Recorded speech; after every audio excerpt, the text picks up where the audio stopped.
vamos a hablar sobre la obra de Juan Rulfo Pedro Páramo. La historia comienza con Juan Preciado llegando a Comal, cumpliendo la promesa que le hizo a su madre moribunda de visitar a su padre Pedro Páramo. Juan, motivado por la idea de confrontar a su padre por los años de abandono, llega a un lugar desolado y desértico. Al llegar se encuentra con Abundio Martínez, un arriero local, quien le informa que Pedro Páramo ha muerto hace mucho tiempo y que Abundio también es el hijo de Pedro Páramo. Comparte con Juan su propia experiencia de abandono y resentimiento por parte de su padre. Guiado por Abundio, Juan llega a Media Luna, las tierras de Pedro Páramo, y se le recomienda hospedarse en la casa de Eduviges. Al llegar allí, Eduviges parece estar esperándolo, afirmando que la madre de Juan le había anticipado su llegada. Sin embargo, Juan le revela que su madre ya había fallecido. Entonces, Eduviges comparte con él detalles sobre su pasado de los padres de Juan, explicando cómo Dolores, su madre, toma la decisión de abandonar a su padre Pedro Páramo y mudarse con su hermana Gertrudis al darse cuenta de la malévola personalidad de Pedro. Juan le agradece mucho a Eduviges por la guía proporcionada por Abundio Martínez y menciona la bondad de Abundio, pero Eduviges señala que este ya está muerto. Aquí se revela un elemento central de la novela, que a pesar de que todos parecen estar vivos, resulta que están muertos. Luego la noche cae y Juan se parece estar descansando en el suelo, ya que Eduviges no tuvo tiempo de prepararle una cama. Durante la noche, una lluvia intensa interrumpe el silencio y Juan escucha un grito de una mujer. Sobresaltado, Juan es abordada por Daviana Cisneros, la cocinera de Media Luna, quien revela que Eduviges también es un alma en pena, o sea, una muerta viviente. Poco después de estos eventos, Juan conoce a una pareja de hermanos llamados Dorotea y Donis, quienes viven en una casa en ruinas y nunca salen debido a los rumores de incesto. Juan descubre que el pueblo está solo y vacío. Dorotea le revela que el pueblo alberga almas muertas castigadas, almas en pena. Mientras estaba en la casa de Eduviges, éste le había contado que Pedro Páramo tuvo un hijo llamado Miguel Páramo, quien heredó la maldad de su padre.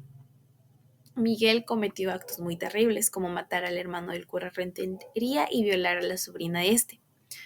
Miguel, en busca de su enamorada de Contla, sufre un accidente al caerse de su caballo colorado y muere. Luego, como ánima, visita a Eduviges y se da cuenta de su propia muerte.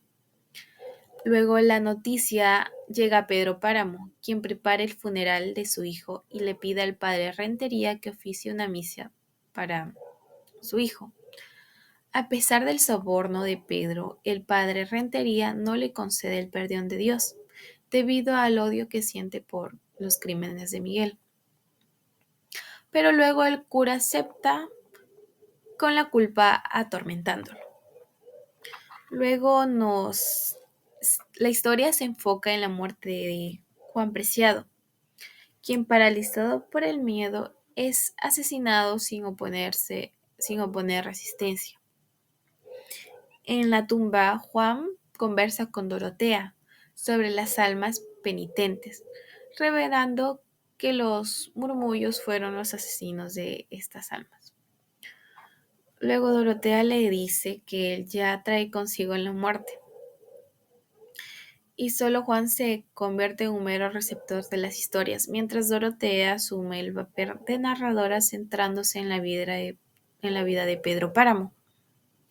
Luego hay fragmentos previos que describen la niñez de Pedro Páramo y cómo la muerte de sus padres influyó mucho en la personalidad de este. Pedro heredó la hacienda de Media Luna con deudas, pero luego se hace de amigo de Fulgor Sedano, quien lo ayuda a saldarla mediante engaños, asesinatos y sobornos. Para pagar estas deudas, Pedro se casa con Dolores Preciado, la madre de Juan, quien se desilusiona cuando Pedro se apodera de sus tierras. Dolores se va de Comala llevándose a Juan. Luego, la historia también nos narra sobre el verdadero amor de Pedro Páramo, Susana, y a través de monólogos internos que revelan los pensamientos de Pedro como el de Susana. Susana se convierte en la última esposa de Pedro Páramo. Esta se va de Comala cuando muere su madre. Luego esta muchacha termina casándose con Florencio, pero también este muere. Y por último se va a vivir con su padre Bartolomé. Sin embargo, más adelante todas estas tragedias que le ocurren deterioran la mente de Susana, haciéndole poco a poco pierda la lucidez y caiga en la locura.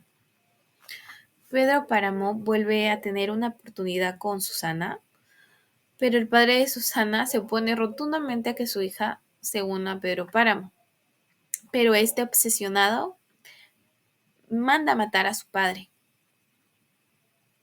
lo cual acrementa la locura de Susana. No obstante, a Pedro no le interesa y se logra casar con ella y termina cuidándola de sus delirios. Luego Susana recibe la visita de su padre muerto y además tiene visiones con Florencio, su esposo difunto. Luego en la historia aparece un hombre que le conocían como el tartamudo preguntando por Pedro Páramo.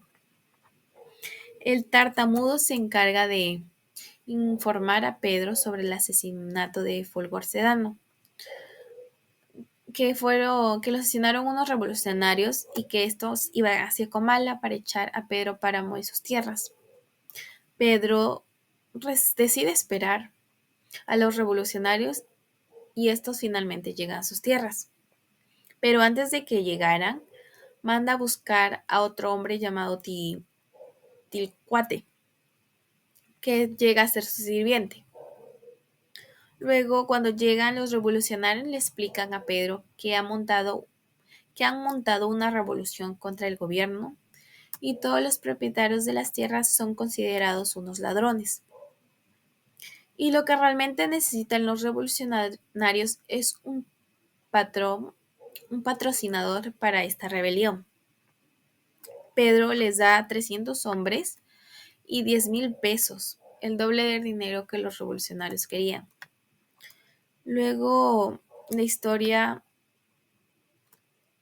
continúa tomando Pedro Páramo medidas desesperadas para mantener el control de sus tierras, mandando a Damasio el tiquete con los revolucionarios, aparentemente para unirse a su causa, pero en realidad manipula la situación y Pedro compra la contrarrevolución asegurando así su poder y preservando sus intereses. A pesar de los esfuerzos de Pedro por cuidar a Susana, ésta fallece. La noticia se difunde por el pueblo, pero la falta de conocimiento sobre los verdaderos eventos llevan a la celebración y al repicar de campanas, en lugar de la compasión por la pérdida de la única persona que Pedro realmente amó. Sumido por el dolor y la indignación, Pedro Páramo juró vengarse y declara que no se quedará de brazos cruzados y, y que no permitirá que la maldad muera de hambre. Cumple con la amenaza, cumple su amenaza con Mala, a su hacienda que se va quedando sin gente, mientras la desolación y el abandono se apoderan de todo esto. Esta tragedia alcanza su punto culminante cuando Abundio, el arriero, va a media luna para pedir ayuda financiera para enterrar a su esposa fallecida. En un arranque de furia, Pedro Páramo se niega a ayudarlo, y Abundo, movido por la desesperación, saca un cuchillo y apuñala a Pedro, poniendo fin a su vida. Ya la novela concluye con Comala convertido en un pueblo fantasma, lleno de almas atormentadas que nunca encontrarán el descanso tan deseado. La desolación, la tragedia dejan, han dejado su huella y la historia termina con la imagen de un lugar abandonado y lleno de melancolía. Y así es como culmina esta historia de Pedro Páramo de Juan Rulfo. Gracias.